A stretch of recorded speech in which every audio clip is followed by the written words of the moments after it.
ख्याल या लगन हर एक इंसान के मन में हमेशा और हर वक्त ख्यालों की धाराएं या लहरें उठा करती है। कभी कोई लहर, कभी कोई तरंग, कभी कोई विचार पैदा होते ही रहते हैं। ये ख्यालों की धाराएं हर एक इंसान की उसके अपने पिछले कर्मों, संस्कारों, भावनाओं, कमाई और विचारों के मुताबिक अलग अलग होती है।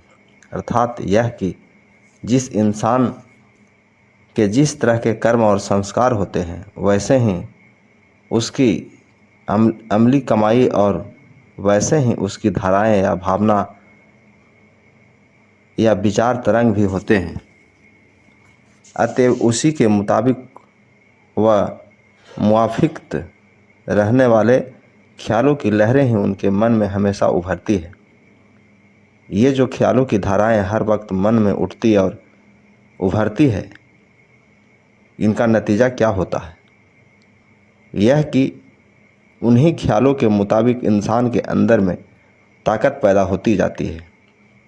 यह किसी तरह होता है जिस तरह कि इंसान के ख्यालों की धाराएं या लहरें होती है, वे हर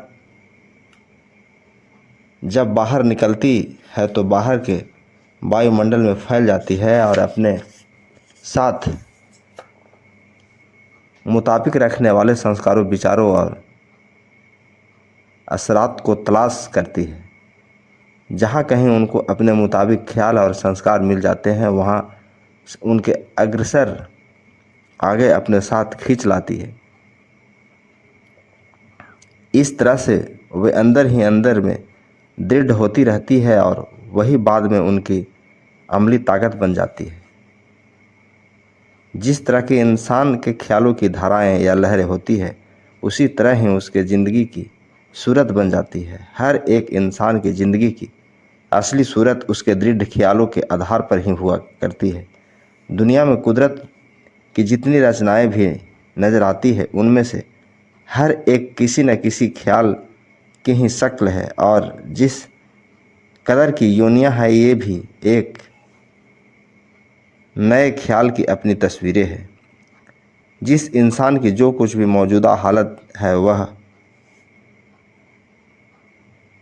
उनके संस्कारों का नतीजा है, विचारों का नतीजा है। अर्थात दुनिया में जो कोई भी इंसान इस वक्त मौजूद सूरत में सुखी या दुखी है, अमीर या गरीब है, बलवान या निर्बल, नेक मिजाज है या बुराई, जिंदा दिल है या मुर्दा सूरत, या जो कुछ भी वह नज़र आता है, उसकी वह हालत वैसे ही है। आहिस्ता आहिस्ता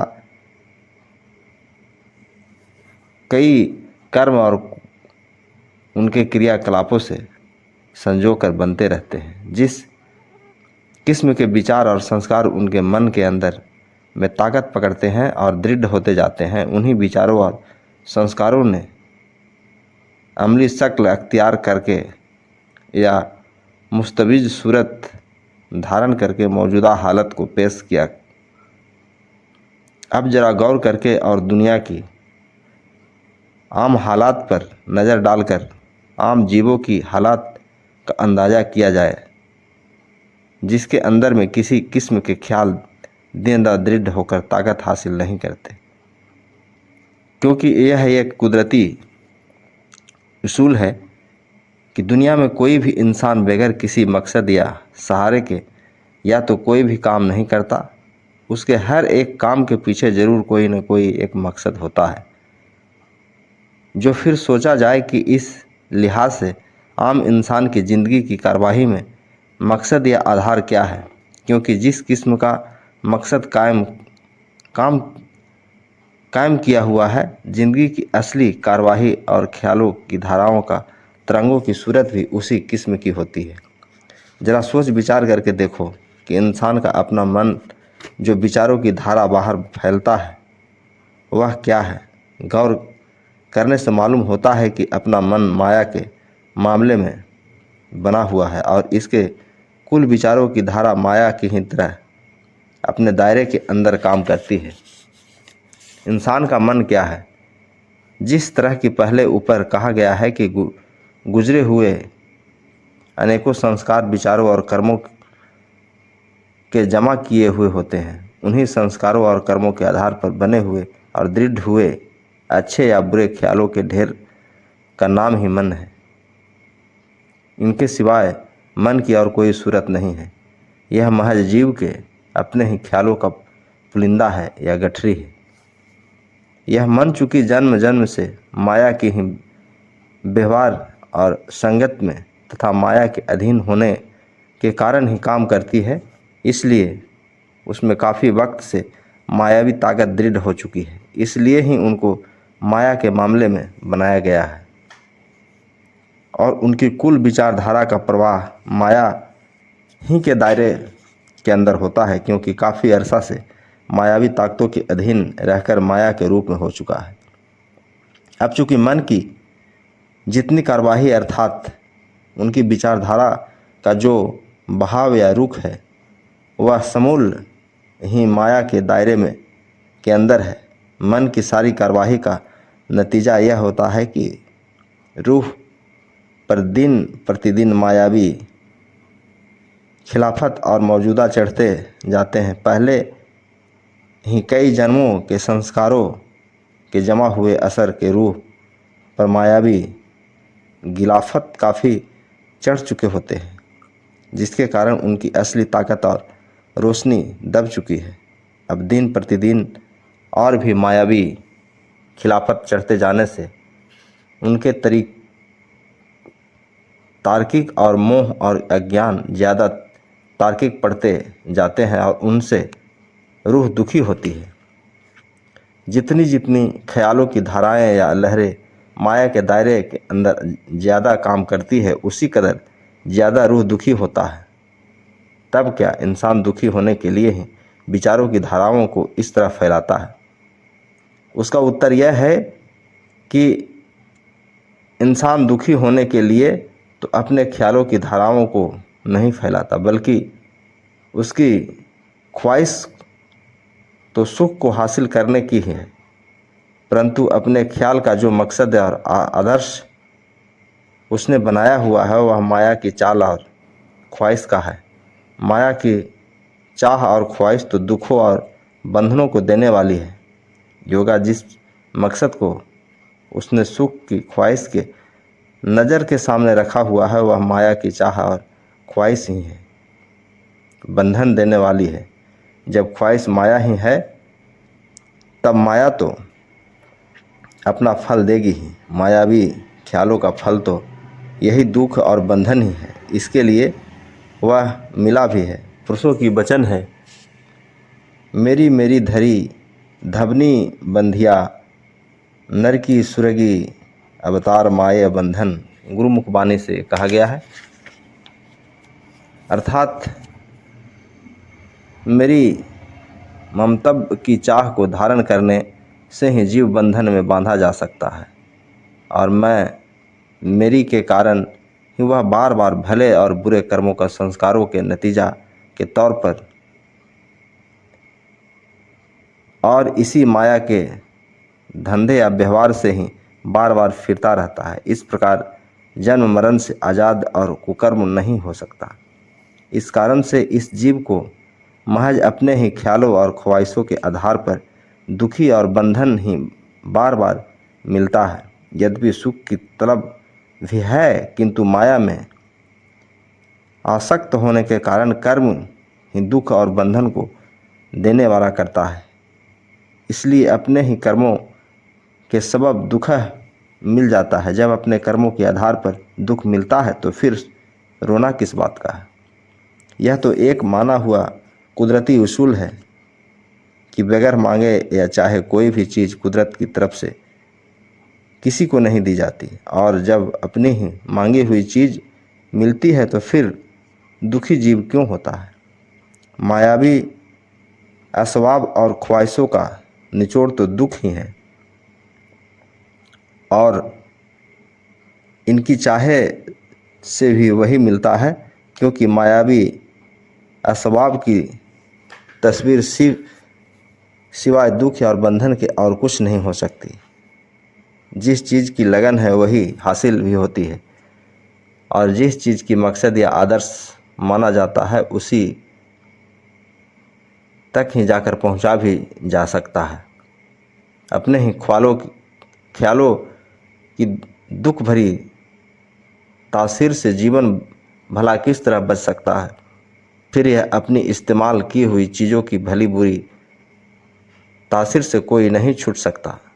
इसी तरह ही अपने ख्यालों के नेक बद असल की छाया भी इंसान की ज़िंदगी पर पड़नी ज़रूरी है। अगर दुख जाहिर होता है तो वह भी अपने ही ख्वाहिश और इच्छाओं के फल की कुदरत से होती है।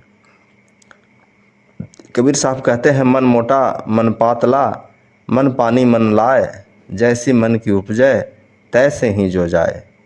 इंसान का मन मोटा भी है और पतला भी है, अर्थात मन की स्थूल की बनाया जा सकता है और सूक्ष्म सूरत भी बन सकता है। यही पानी का रूप भी है और अग्नि का भी है।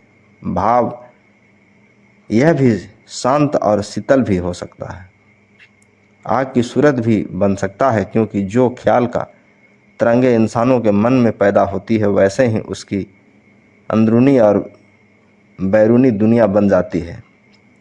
जब इंसान बार बार माया की ही तलब मांग और चाह रखता है या मायावी अस्वाब में ही दिल को लगाता है और हर वक्त दिल में उसकी किस्म की विचारधाराएं पैदा होती है, वही ख्याल दृढ़ होते रहते हैं जो फिर मायावी अस्वाब और मायावी ख्यालों के असर में जाहिर हो जाती है।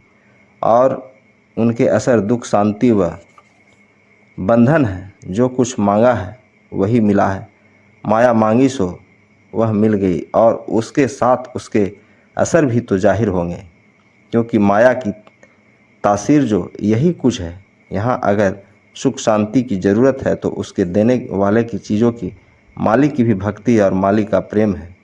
फ़कीरों को कौल है,